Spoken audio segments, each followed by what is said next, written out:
Bonantagaren saluton.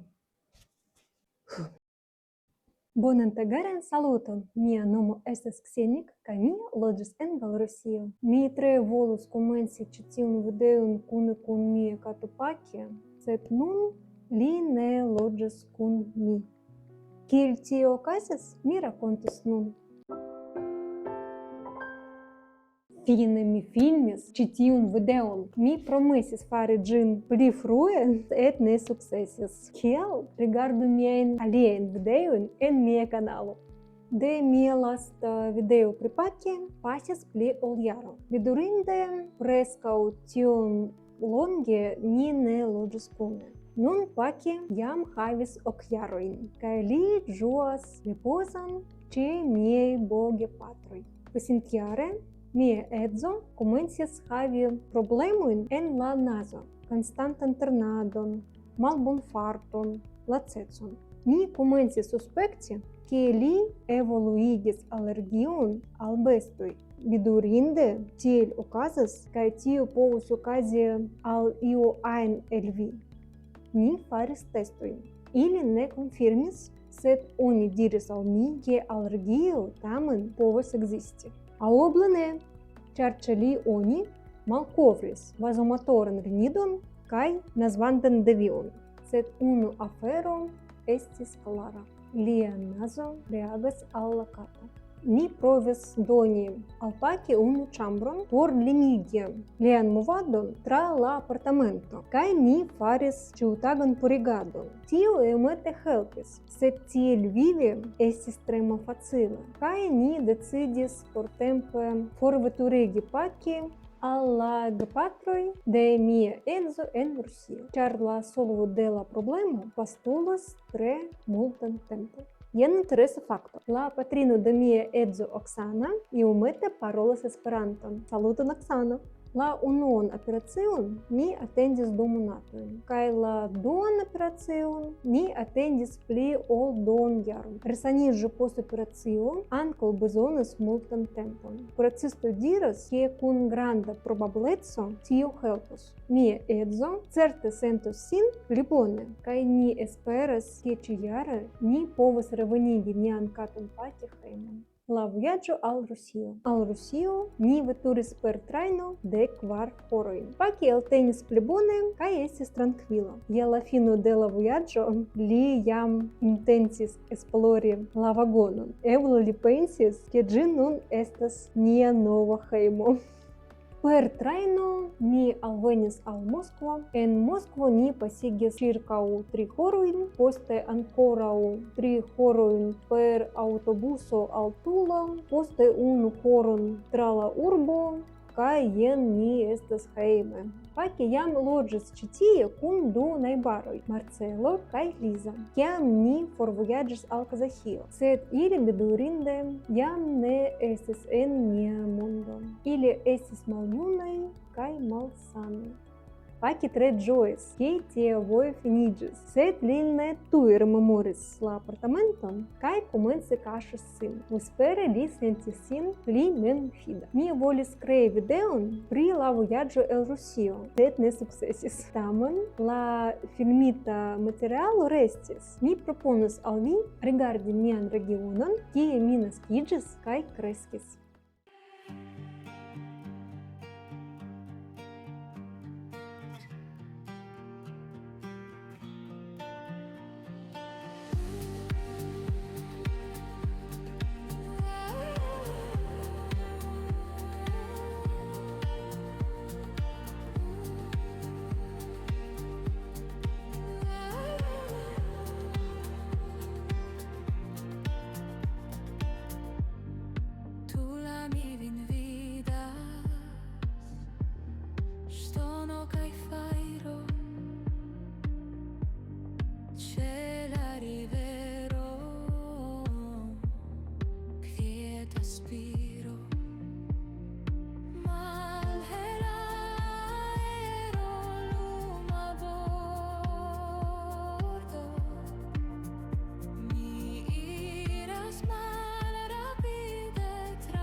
revenu heimen.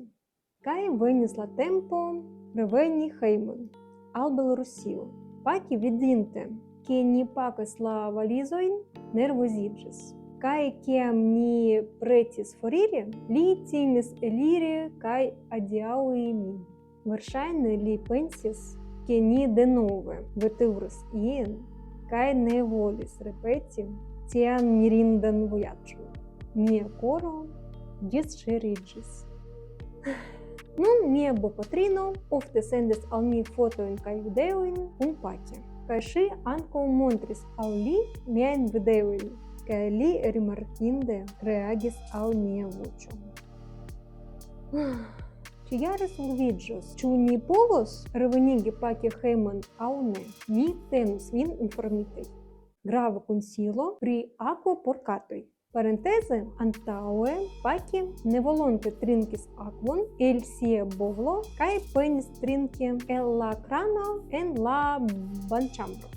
Mi legis en interreto, ke oni ne metu la akvobovlon apud la manĝaĵon. La manĝaĵon ili ofte enterigas kaj opinias tiun lokon pli malpura, dum la akvo devas esti pura. Tiel mi translokiĝis la bovlon al alia loko kaj tio helpis al li trinki pli da akvo. Akvo por katoj estas tre grava. Atento, ke via kato trinku sufiĉe da akvo. Viaj dorlotbestoj. Kaj nun ni rigardu la fotojn de viaj dorlotbestoj, kiujn vi sendis al mi danke al la projekto Diasporo en la video dorlotbestoj. Welton el Brazilo skribis al mi. Saluton kara Ksenik, spektantoj, paki kaj esperantistaj bestoj. Jen miaj amataj katoj. La kato kun bela nigra dika pelo nomiĝas Morfeo. Li aĝas 12 jarojn. Li estis la unua kato, kiun mi adoptis. Pro kiom ofte li miaŭas al ni por manĝo, oni povus kredi, ke li neniam manĝis en sia tuta vivo.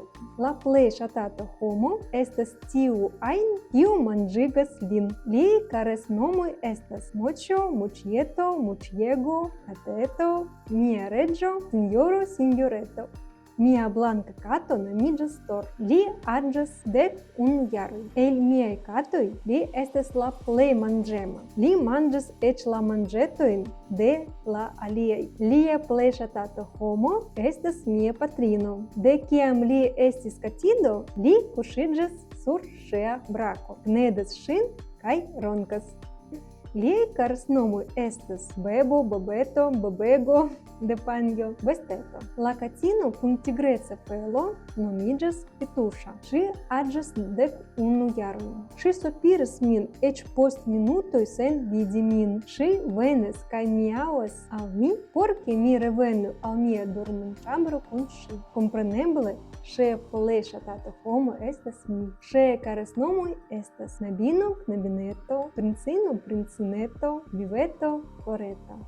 Amike Welton. Welton estas mia amiko, kaj mi ofte vidas liajn dorlotbestojn. Skribas Kristalo el Ĉinio. Kara Ksenik, saluton! Saluton! Jen la informoj de mia hundo. Nomo Biskvito, aĝo 3 jaroj, interesaj faktoj. Li maĉis la tapeton sur la muro hejme. Li ŝatas rampi sub mian liton. Amike Kristalo. Tre ĉarma, aspektas kiel pluŝaĵo. Kristalo jam ne unuafoje partoprenas miajn projektojn, tio estas tre bonege. Mi ĝojas. Dankon. Cosmo el Ĉinio. Mia kato nomiĝas Mian Mian. En la ĉina lingvo la signifo de kiu dufoje ripetiĝas en la nomo: mola, silka, lanuga, dolĉa, tenera. La prononco estas proksimume kiel rapide Mian Mian. Mian Mian, ĉu mi sukcesis? Bela, mi volus tuŝi lian ventron, kaj mi esperas, ke mi iam vizitos Ĉinion. Peter el Usono. Saluton! En mia bela hundo, Malkulito. Li ĝuegas kuŝi sub la suno kaj manĝi fromaĝon. Li neniam rompis iun, ĉar li estas perfekta. Sed foje li tro salivemas. Li loĝas en Ĉikago. usono. Mi amas hundojn, kaj ankaŭ mi amas fromaĝon. En Hiki, Brazilo. Saluton, Kseni! Ĉi tiu estas mia kvinjaraĝa dorlotbesto Romeo. Li ŝategas manĝi laktukon. Kiam li aŭdas la sonon de rompata laktuko, li tuj venas peti pecon. Li estas timema hundo. Kiam forte pluvas kaj tondras, li petas, ke ni tenu lin amike en Hiki. Ĉi tiun hundeton mi eĉ aŭdis. Ni ofte ludas kun Enrique, kaj Romeo ĉiam salutis nin. Momenton. David, Brazilo. Li nomiĝas Ŝumbinjo. Mi ne scias, kiom li aĝas. Kiam mi naskiĝis, li jam loĝis ĉi tie. Unika dorlotbesto. Longan vivon al li. Krego, Aŭstralio. Jen Vali. Vali kredas, ke li estas la reĝo de la hundoj en Aŭstralio. Nu, ĉar tio estas la sola hunda foto el Aŭstralio, li ja estas la reĝo. Tiel estas. Mi prezentas al vi la reĝon de Aŭstralio. Tania el Rusio. Ŝi skribis: La blanka kato nomiĝas Arsik. Ĝi havas 3 jarojn. Ĝi estas timema, sed tre bonkora kaj karesema. Amuza fakto, ĝi preferas trinki ne per buŝo, sed uzante sian maneton. La nigra kato nomiĝas Fusik. Ĝi havas 5 jarojn. Ĝi estas brava kaj iom kolera kato, ĉar ĝi ŝatas batali kun Arsik. Amuza fakto, ĝi ŝategas, kiam oni mole batas lian pugon. Tania estas mia amikino, kaj ŝi sendis al mi poŝkartojn. Sur unu el la poŝkartoj ŝi algluis foton de siaj katoj. Tre ĉarme. Saluton! Nun mi muntas videon kaj decidis aldoni ankoraŭ unu partoprenanton el Svedio. Ŝia nomo estas Inga. Ŝi skribis: Saluton, Ksenik! Mia fratino havas filon. Jen liaj 2 katoj, Torstein kaj Ooke. Amike, Inga. Svedaj nomoj! Ili sonas kiel 2 vikingoj, kiuj protektas la domon kontraŭ musoj. Mi vere ĝojas, ke Skandinavio nun estas en mia kolekto. Fino! Mi tre amas mian agadon en Esperantujo kaj ĝojas, ke mi povas krei tiajn projektojn. Dankon al vi pro via partopreno. Estis al mi tre agrable rigardi viajn dorlotbestojn el diversaj anguloj de nia planedo. Mi esperas, ke ankaŭ vin ĉi tiu video ĝojiĝis. Mi tre sopiras pake kaj ni atendos la rekoniĝon. Brakumu nome de mi viajn dorlotbestojn, prizorgu ilin kaj ĝis revido.